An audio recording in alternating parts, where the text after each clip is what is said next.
ফরিদপুরের north channel, ডিক্রির চর ও চর মাধবদিয়া union ছাড়াও চর ভদ্রাসন, সদরপুর উপজেলার বেশ কয়েকটি ইউনিয়নের বিস্তীর্ণ এলাকা জুড়ে পদ্মা ও আড়িয়াল খাঁড় দুর্গম চরাঞ্চল।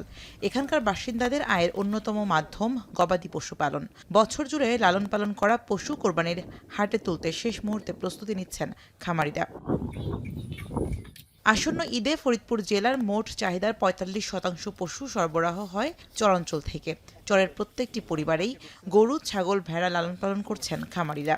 খাটি খাটনা করি, খুব পরিশ্রম করি, যাতে দুইটা পয়সা আগেতে পারি, উন্নত করতে পারি, ঈদের সামনে বেচবো, এই তো আশা। আরো দাম পাবো আশা করতেছি, কোরবানির সামনে আছে, বিক্রি করব, ভালো দাম পাবো। চরের এলাকা সব মানুষ কষ্ট করে সবাই এই দুইটা গরু পালে, কি 5টা পালে, 10টা পালে।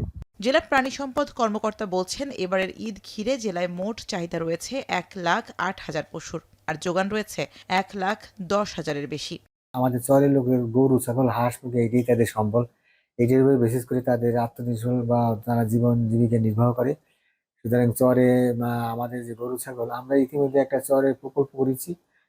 তাদের মাধ্যমে, এই প্রকল্পের মাধ্যমে আমরা মনে করেন যে চরে যাইতে পারতেছি। দেশের বাইরে থেকে কোরবানির পশু আমদানি না হলে এবারে দাম ভালো পাওয়ার আশা করছেন খামারিরা। এখন ফরিদপুর।